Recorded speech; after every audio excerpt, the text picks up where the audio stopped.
All right, so in this explainer, we're unpacking a pretty provocative theory from a Blaze TV interview.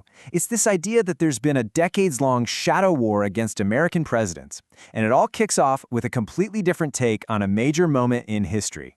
And it really starts with this one single claim, that Watergate was a deep state frame-up of Richard Nixon.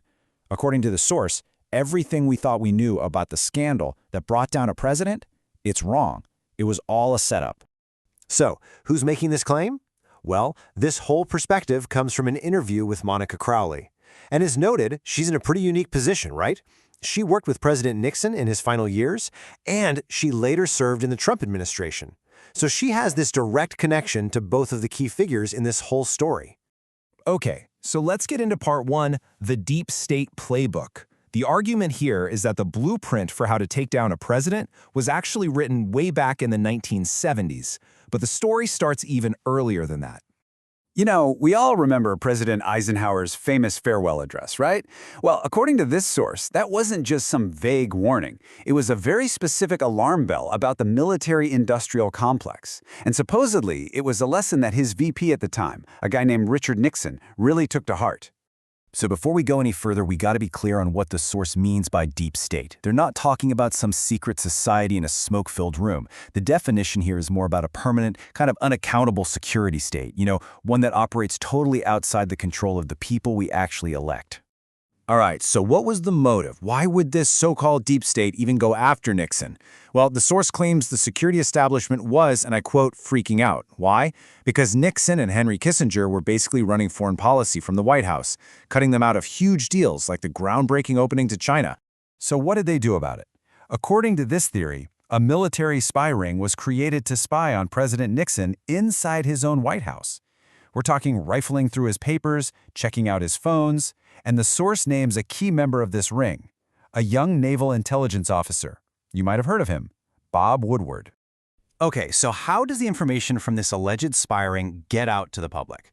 Well, the theory connects it to something called the Mockingbird media program, supposedly a CIA operation to put intelligence agents inside newsrooms. And yeah, the source claims that this is exactly what happened with Woodward, that he was planted at the Washington Post specifically to leak everything the spies were finding.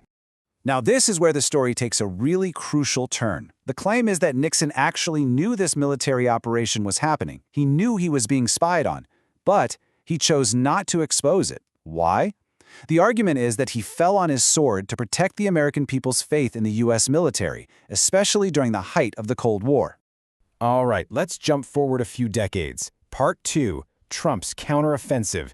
The core idea here is that the exact same playbook was dusted off and run again, only this time the target was President Donald Trump. And what's so interesting here is the direct comparison the source makes between how these two presidents reacted.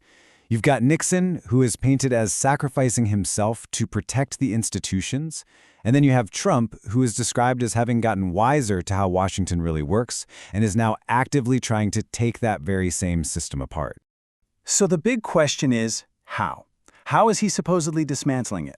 Well, according to this theory, it's not about a big public expose. It's about starving it of its funding. The strategy, as laid out here, is to go after the illicit money, specifically from things like human trafficking and the drug trade, and just take the whole system apart, piece by piece, or as they say, brick by brick. Okay, now for part 3, building a new world order. This whole plan, as described by the source, isn't just about what's happening inside the U.S. It goes global. We're talking about a plan to completely replace what are described as corrupt international institutions. So, what's the goal? It's to create this parallel superstructure. Basically, to build a whole new set of organizations with world leaders who are on the same page. The source actually points to new groups like something called the Board of Peace as evidence that this is already starting to happen, creating alternatives to the big ones we all know, like the UN and the World Health Organization. And the grand finale to this entire restoration, the big punctuation mark at the end, is supposed to be something called America 250. This would be a huge, year-long celebration for the country's 250th anniversary, a symbol that America has been renewed. And when I say huge, I mean the list of planned events detailed by the source is just wow. Think about it, a great American state fair right on the National Mall. a UFC fight on the White House South Lawn, an international naval review in New York Harbor with ships from 50 different countries. And they're even talking about an IndyCar Grand Prix race right through the streets of D.C. It's a massive lineup. So this is really how the source frames the whole mission. It's not just presented as politics as usual. No, it's pitched as a historic transformation, something that puts Donald Trump on the same level as the country's most revered leaders, Washington and Lincoln. So there you have it. That's the narrative laid out in the source material. It draws a straight, unbroken line from the Watergate scandal all the way to the political battles we see today. So the question left for you is this a hidden history that's finally being brought to light? Or is it a powerful new political narrative being crafted for our times? We've laid out the theory. The interpretation is all yours.